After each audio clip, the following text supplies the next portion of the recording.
Je suis la seule à pas réussir à prendre ma place? Ah, merci. Quoi? Que? Qu'est-ce? Quoi? Comment? Mais ça veut dire quoi prendre sa place? Bon, tu sens qu'il y a quelque chose quand même à l'intérieur de toi qui est juste. Ça fait griller à l'intérieur. Il y a une frustration, mais tu ne sais pas, mais pas du tout quoi faire de cette information. Alors, revenons à tes origines. La théorie du Big Bang avance que l'univers serait né sous la forme d'un point chaud. Non, pas si loin. Ah là oui, ça peut le faire. Quand tu es né, tu ne t'es pas posé la question. Tu avais faim, tu criais et oh, comme par magie, un biberon arrivé. Si ça, c'est pas de la toute-puissance, le hic, c'est quand ça perdure à l'âge adulte. Je veux mon augmentation, je veux mon augmentation. Et je me roule par terre pour avoir mon augmentation. On voit bien que ça va pas le faire. Le deuxième hic, et celui qui nous intéresse, c'est quand le « je suis toute puissante » se transforme en « je ne suis pas puissante ». On va l'avoir appris pendant notre enfance. Un enfant qui va exprimer ses besoins et on va lui dire « non, mais pas tout de suite, non mais j'ai pas le temps, non mais file dans ta chambre et on verra ça plus tard ». Et il n'y a jamais de plus tard. Et les petits garçons, quand ils veulent exprimer leur colère, leur tristesse, on va leur dire « non mais t'es un mec ou pas un mec ? Non mais quelle mauviette ! Non mais un homme ça ne pleure pas !» Et aux petites filles, on va leur dire « non mais quelle chouineuse ! Mais quelle chochotte celle-là !» Et puis, il y a les enfants qui sont hyper joyeux, qui jouent dans les escaliers. Et on va leur dire « chut, faut pas faire de bruit, faut pas avoir d'émotion, faut pas être joyeux, ça fait trop de bruit. Oh, qu'est-ce qu'ils vont dire les voisins ?» Votre vie vraiment s'est transformée en cauchemar. Oui, oui. Au bout d'un moment, on vivait plus en fait. On ne pouvait plus rien faire en fait. Notre vie on s'est subissait arrêtée. tout le temps. Alors, qu'est-ce que ça va donner à l'âge adulte? C'est toujours voir les deux faces d'une même pièce. D'un côté, il y a des personnes qui vont dire « non mais c'est bon, j'ai été brimée toute mon enfance, maintenant je prends la responsabilité chaque jour de rire et de faire éclater la joie envers toutes les personnes que je vais rencontrer dans ma journée. » Ou alors, la personne va se dire « ah là là, mais moi j'ai appris que faut pas avoir d'émotion, il faut se faire la plus petite possible, donc j'ai surtout plus rien dire. » Et ce n'est pas étonnant de voir toutes ces femmes qui s'empêchent de briller, qui sombrent, qui s'étouffent, parce qu'elles ont appris qu'être visible, c'était dangereux. Et que si elles se montraient trop, si elles s'exprimaient trop dans leurs besoins et dans leurs émotions, elles allaient se prendre les foudres de Zeus.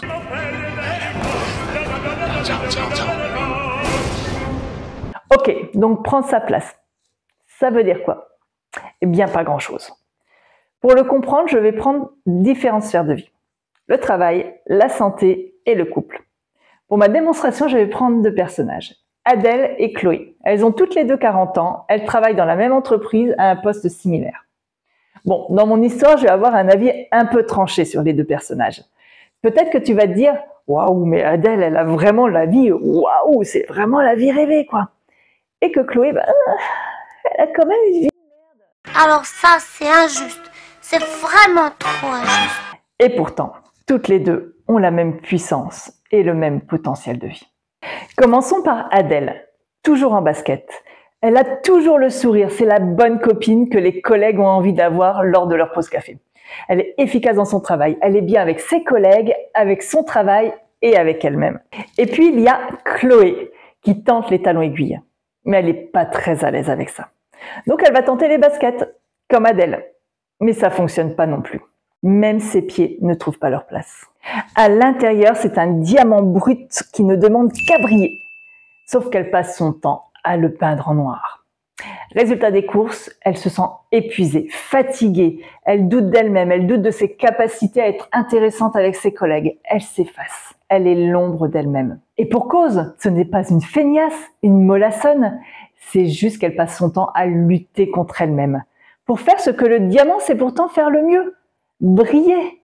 Cela ne lui demande pas d'effort au diamant de briller. Par contre, comme Chloé passe son temps à le peindre en noir, ça oui. La fatigue qui va s'accumuler avec le temps va confirmer ce qu'elle pense de négatif sur elle. Elle ne vit pas, elle est en constante lutte contre elle-même.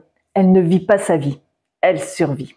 Passons à la sphère amoureuse, avec Adèle, mariée, 3 enfants. Bon, parfois c'est sport, d'où ses baskets assumées. Mais elle gère très bien quotidiennement sa to-do list. Elle est très bien organisée. Elle ne considère pas le couple comme le monde des bisounours.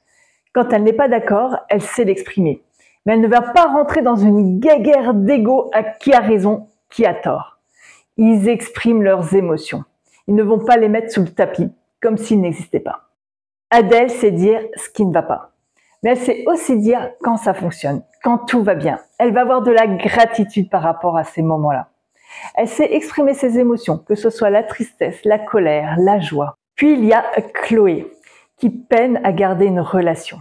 Parce que dès qu'il y a un petit grain de sable dans l'engrenage, elle quitte ou elle est quittée. Donc elle a mis en place une autre stratégie. Elle va se faire la plus petite possible. Elle ne va plus rien dire, ne plus rien exprimer. Ce qui va faire qu'elle va accepter des choses qui sont inacceptables. Elle va s'attirer des relations toxiques, des personnes qui vont profiter de son côté trop gentil. Et elle va s'effacer, devenir l'ombre d'elle-même. Ce qui renforce le fait qu'elle n'est pas aimable et faite pour les relations amoureuses. Ce n'est pas qu'elle mérite que des hommes maltraitants, c'est qu'elle se maltraite elle-même. Donc, elle va s'attirer des hommes qui vont venir la maltraiter. Ce n'est pas qu'elle mérite que des hommes violents, c'est qu'elle croit qu'elle ne mérite que ça. Elle mérite bien mieux qu'une relation violente. Mais elle va croire le contraire. Finissons par la sphère de la santé.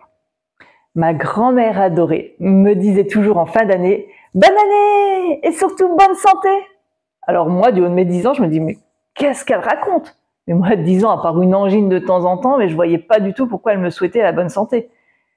Et je l'ai compris plus tard, avec l'âge. La santé est vraiment quelque chose d'important, de primordial à préserver. Parce que si on n'est pas en bonne santé, eh bien, on n'a pas l'énergie pour aller vers nos projets, vers ce qui nous fait vibrer. Et on comprend bien que des personnes qui sont avec des douleurs intenses, chroniques, ou qui ont une maladie comme par exemple le cancer, qui peut être une maladie létale, eh bien, ça bouillonne là-dedans. Il va y avoir des peurs, il va y avoir des souffrances qui vont se créer dans notre tête, ce qui est tout à fait normal. Et si on n'est pas en bonne santé, eh bien, on va avoir du mal à aller vers ses projets et à faire comme si de rien n'était. On pourrait dire que pour Adèle, la santé n'est pas un sujet. Et qu'elle peut avoir le genre de réflexion que j'ai eu à mes 10 ans. Sauf que, elle a la sagesse de l'âge. Elle a pris conscience de l'importance de garder une bonne santé, en ayant une alimentation équilibrée et en faisant du sport régulièrement. Bon, c'est pas une sainte non plus. Elle sait faire des écarts. C'est pas la reine de la perfection. Mais elle sait être raisonnable. Ce n'est pas un effort pour elle et son corps et sa tête lui rendent bien. Elle se lève tous les matins avec une pêche d'enfer. Maintenant, allons voir du côté de Chloé. Elle est rongée par le stress de ses pensées dévalorisantes. La santé prend une place de choix, celle de lui prendre la tête au quotidien. Ses émotions, elle les mange à coups de pâte à tartiner. Et le lendemain, elle arrive à compenser, à gérer son alimentation pour ne pas trop prendre de poids. Elle gère sa vie.